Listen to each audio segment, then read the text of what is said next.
demonstrate the complexities of the BGP protocol, we're actually going to use a device outside our lab environment called a route server.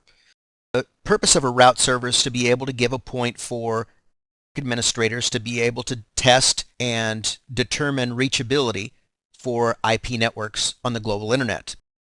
Another type of environment which can accomplish the same thing is what's called a looking glass. It's usually a web-based type of portal. But we're actually going to be using AT&T's route server, which I've used on a number of occasions, both while I was there during my tenure and then following. So the host name is route-server.ip.att.net, just using a standard telnet session. Notice it's asking us to log in with the name rviews, route views. Now we can just look a little bit, show IP BGP. Notice there's an incredibly large amount of options. We'll do summary, because this shows configured neighbors and the number of routes per neighbor. And notice here, this is just a partial list. Identification of the neighbor by IP address, obviously version, which is 4. The autonomous system, AT&T's IP network is autonomous system number 7018. Messages sent and received. The length that it's been up, 10 weeks, 4 days, and then a number of prefixes that have been received. Notice here there are quite a number. These first two are much smaller, but then there are a number that are quite a bit larger. These are from different service providers, BGP peers, and so forth. Now, if we want to look at the actual BGP table, show IP BGP, we're going to dig more into what these mean a little bit later. But it actually shows a couple of things that are important. The prefix that's going to be reached, the next hop, and then it looks and shows the path.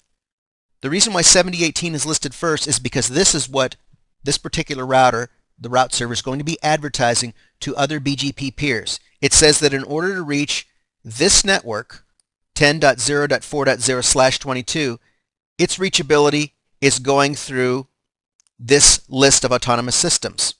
7018, 4323, 7545, which is listed 4 times. We'll talk about what that means later. And finally to the originating autonomous system of 56203.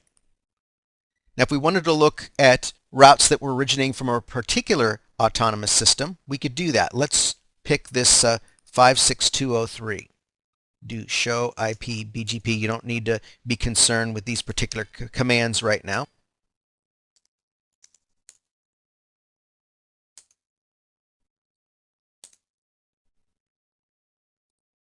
Originating from that autonomous system. Because it's listed here, that's the originating point. And it's listing all the different routes. Now let's actually show the IP routing table. Show IP route BGP. Notice the vast number of prefixes that are listed here. A lot of them are /24s. Most ISPs will not accept anything smaller than a /24. I want to see one route in particular. Show IP route BGP 216.145.0.0, which incidentally is the block that my company that I worked for at the ISP. I could just do show IP route here at this case. Notice here, it shows 216.145.0.0/19, which is the single summarized route that's advertised by that autonomous system. It's an external route. It talks about all the different things that are involved. This is just a way of being able to show routes on the global internet and how they operate. And again, this route server can be very helpful when you're trying to troubleshoot load balancing issues or looking at how one particular network is going to be reachable. Another situation in which you'd want to choose BGP for the routing protocol of choice is when you're doing private routing between autonomous systems. Now, what does that mean? Well, it means that you and one autonomous system, one entity, one routing domain, interfacing with another routing domain, autonomous system, and so forth, but outside of your organization. Well, when would that happen? Well, you may be a part of a company that acquires another company. For instance, there was a large regional bank in the Pacific Northwest that I worked with in the past couple of years, that they were regularly acquiring smaller banks and bringing them into their system. And they would use a lot of different mechanisms in order to be able to make the new acquisitions a part of their network. And this is one way in which you could do something like that. It also helps you create definable boundaries between separate companies. You may be doing business with a particular business partner that you are exchanging information with, but you don't necessarily want to have a fully trusted relationship where they have access to everything inside your particular organization. So you would be able to use BGP as a way of being able to create a definite boundary between both.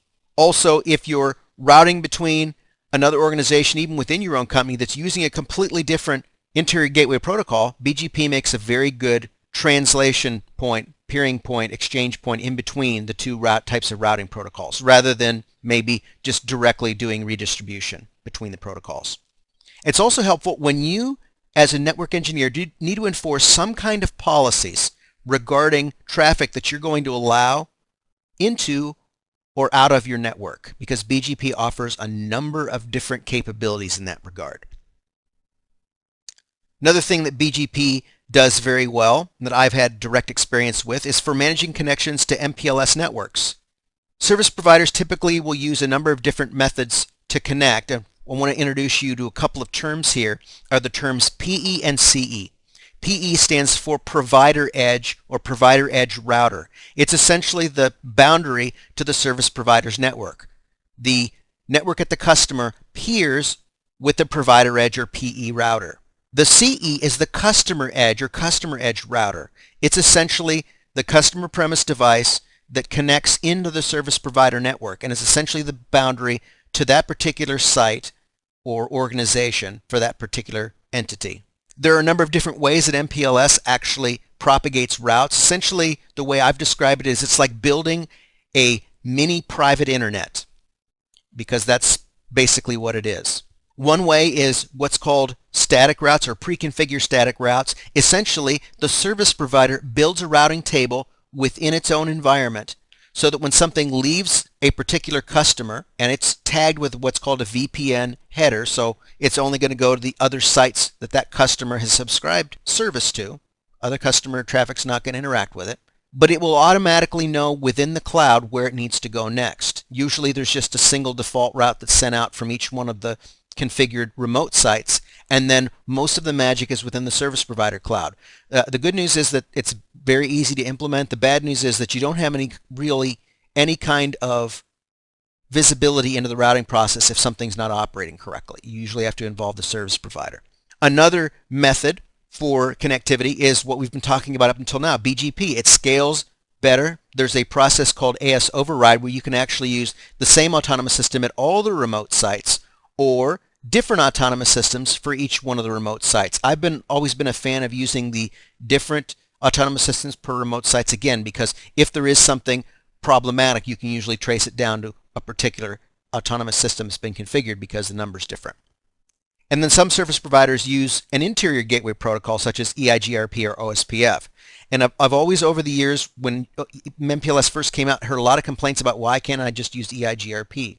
And I actually heard an explanation, at least in the AT&T service environment, was with BGP, you are actually creating something that's designed to scale very large on the service provider side.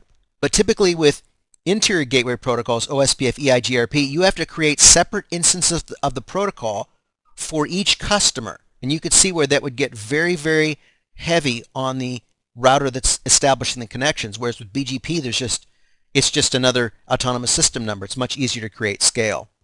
But I've seen this implemented many times with customers and service provider environments.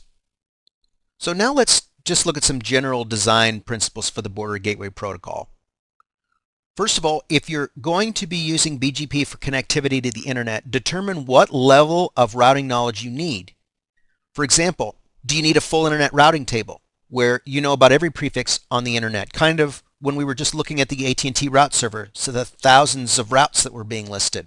Or do you just need partial routes, which means that all of the subnets and destination networks within that particular service provider's network, it will announce specific networks for, and for anything outside of its system, it'll just simply use a default route for you to get to those destinations. Or do you just need a single default route and that pretty much takes care of all your internet routing? That's one of the things you need to determine from a design standpoint. The second thing you need to determine from a design point is know what kind of connectivity requirements you're going to use. Are you going to be single homed, which means one ISP and one link, one point of entry, one point of exit? It's very simple and straightforward. A lot of small businesses use it, and it's typically when you get broadband internet to the home, it's the same kind of an environment.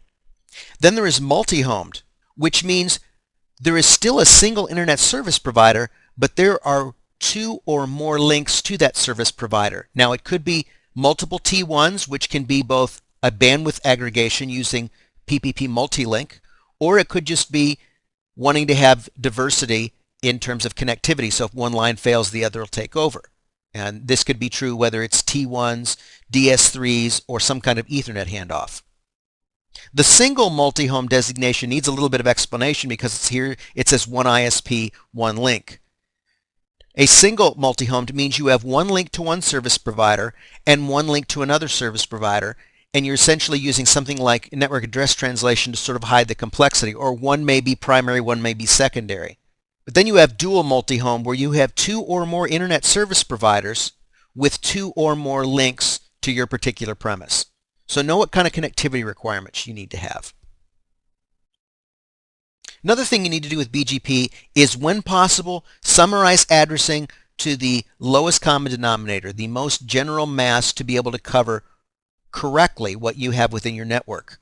You can use address summarization to announce summarized prefixes with the smallest or most efficient routes possible, which is what I just said.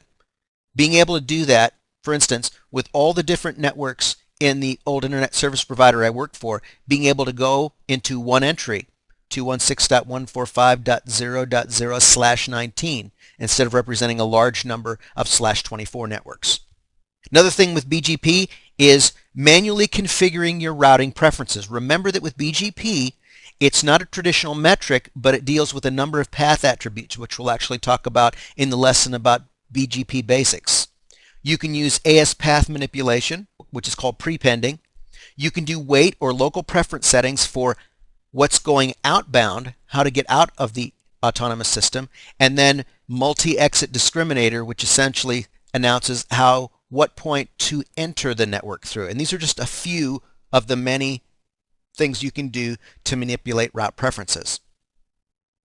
Another thing that can be very helpful is you can create BGP peering relationships either on the directly connected interface, well, not even necessarily directly connected interface, but on the interface that will reach that particular BGP peer, the physical interface or logical interface, or what's more recommended is being able to use peering over loopback interfaces. And again, the reason why is loopback interfaces never go down, and if you have multiple links that are available between your device and the neighbor device, it will be able to use any one of those. And if one of those links drops, it doesn't drop the neighbor relationship.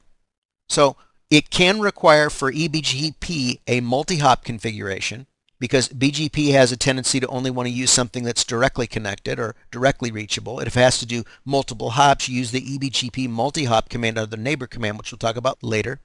And again, it also allows for multiple physical interfaces to be used without interrupting the BGP session. You can also adjust the timers, but use caution, because changing the timers, you can shorten the convergence cycle, which is great. But if there is a problem with flapping interfaces, it can create all sorts of instability to the network. If you're going to use non-default timers, do it in a lab environment to determine your potential impacts, because there's nothing worse than putting in a big change to the network and it causing catastrophic issues.